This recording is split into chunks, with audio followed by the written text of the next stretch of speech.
Kingdom protista से, यानी इसके बाद फिर पंजाई स्टार्ट होगी। सो लास्ट टॉपिक है किंगडम प्रोटेस्टा से importance of protista to human, कि किंगडम प्रोटेस्टा का ह्यूमन के लिए क्या इंपॉर्टेंस है। मैं पहले भी बता चुका हूं आप लोगों को डिफरेंट लेक्चर्स में कि जब आ जाए कि इंपॉर्टेंस ऑफ इन ऑर्गेनिज्म और किंगडम प्रोटेस्टा, तो इसका ये मतलब नहीं होगा कि आप लोग इनके सिर्फ फायदे ही लिखेंगे, बेनिफिशियल एस्पेक्ट्स लिखेंगे। हार्मफुल एस्पेक्ट्स भी या नेगेटिव इंपॉर्टेंस भी आप लोग लिख सकते हैं, यानी इंपॉर्टेंस में फायदे और नुकसान दोनों आते हैं। तो जिस तरह आप लोगों को पता है कि protista play important role to the human, किस तरह किरदार अदा करते हैं। हमने किंगडम प्रोटेस्टा को क्लासिफाइड किया था 3 ग्रुप्स में, plant like, animal like and Panjai like. इसी तरह मैंने इसके इंपॉर्टेंस को भी 3 ग्रुप में क्लासिफाइड किया, यानी प्लांट लाइक प्रोटेस्टा के इंपॉर्टेंस, एनिमल लाइक प्रोटेस्टा के importance and Panjai like protista के इंपॉर्टेंस। आगाज करते हैं सम इंपॉर्टेंस जो है ना किंगडम प्रोटेस्टा का, किधर से, प्लांट साइड से, प्लांट लाइक प्रोटेस्टा।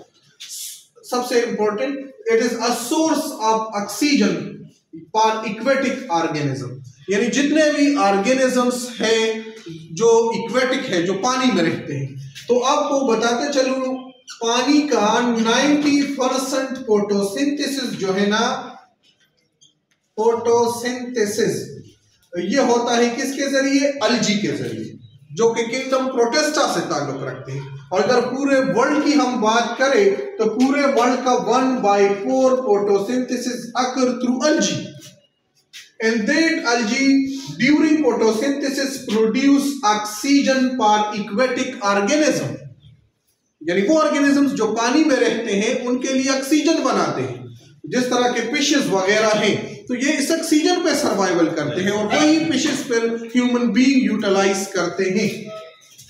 इस तरह एक अल्गी है जिसका नाम है क्लोरेला। क्लोरेला, इसमें कई विटामिन होते हैं, जिस तरह ओमेगा 3 फैटी एसिड जो अक्सर ताकत की गोलियां भी होती है, ये लोग यूटिलाइज करते हैं।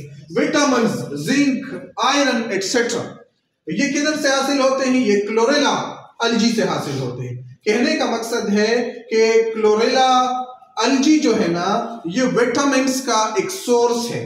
इसी तरह मिनी माइक्रो अल्गी, जिस तरह टेट्रासेल्मस अल्गी है, ये विटामिन ई का एक सोर्स है और ह्यूमन बीइंग के लिए विटामिन ई प्रोड्यूस करता है। अल्जीनेट ऑब्टेन फ्रॉम ब्राउन अल्गी, एक केमिकल है जिसका नाम है अल्जीनेट। ये ब्राउन अल्गी प्यूफेसी से हासिल होती है, which are used in the treatment of arthritis and hypertension. Arthritis जोड़ों की बीमारी को कहते हैं और हाइपरटेंशन हाई ब्लड प्रेशर को कहा जाता है। इसमें जो है ना अल्जीनेट सब्सटेंस यूज होता है इनके ट्रीटमेंट में और ये हासिल होता है ब्राउन अल्गी से। इस तरह कुछ अल्गी जो है ना चाइना और जापान में खाए जाते हैं, ह्यूमन बीइंग इनको खाते हैं, यानी एज ए फूड यूटिलाइज करते हैं। डाइनोफ्लैजिलेट्स, आप लोग पढ़ चुके हैं कि डाइनोफ्लैजिलेट्स रिप्टाइड्स बनाते हैं।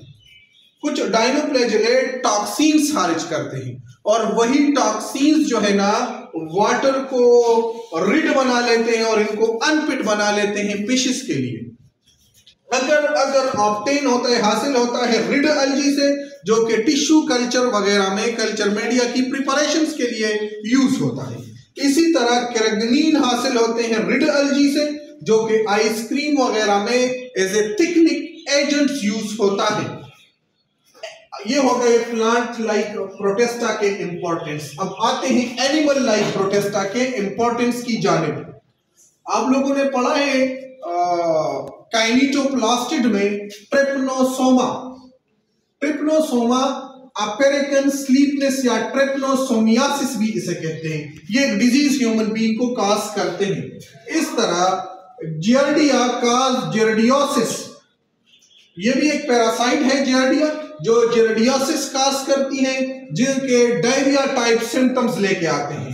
इस तरह और ये गंदा पानी में पाए जाते हैं। इस तरह इंटा अमीबा हिस्टोलाइटिका काज अमीबाइड डाइसेंट्री, पैचेस वगैरह डायसेंट्री डिजीज है जो कि डायरिया की तरह होते हैं, जिसमें पैचेस होती है, और ये भी इंटामीबा हेस्टोलाइटे का काज करते हैं। इस तरह ब्लांटिडियम कोलाई आप लोग पढ़ चुके हैं, जो कि रेट और पिग के इंटेस्टाइन में पाए जाते हैं, और जो लोग स्लॉटर हाउस में काम करते हैं इनको इस ब्लांटिडियम कोलाई से इन्फेक्शन काज होती है, जो भी डायरिया टाइप सिम्टम्स लेके आते हैं। अब आते हैं पंजाई लाइक प्रोटेस्टा की जानिब कि इसके क्या इंपॉर्टेंस है। ये एज ए डीकंपोजर्स यूज होते हैं, इनमें कुछ स्पीशीज एज ए सेप्रोफाइट रहते हैं और डिड ऑर्गेनिक मैटर्स जो है ना इसकी डीकंपोजिशन करवा के इनसे ह्यूमस बनाती है, और कुछ ऐसे भी है जो हमारे खुराकी स्पाइलेज भी करते हैं। इनमें एक मेंबर है पाइटोप्तरा इनपेस्टिनस, जो आप लोग पहले भी पढ़ चुके हैं। ये late blight potato disease cause करते हैं, लेट ब्लाइट पोटैटो, और इसका एक हिस्टोरिक पॉइंट ऑफ व्यू पे इंपॉर्टेंस भी है कि 1840 में, जो हम पहले भी पढ़ चुके हैं, आयरलैंड में पेमीन आया था, खाद आया था किस चीज के, आलू के, और ये किस वजह से, ये लेट ब्लाइट पोटैटो की इंफेक्शन की वजह से, जिनमें तकरीबन 4 लाख तक लोग आयरलैंड से यूनाइटेड स्टेट को माइग्रेट हुए थे। सो ये भी इसके इंपॉर्टेंस है।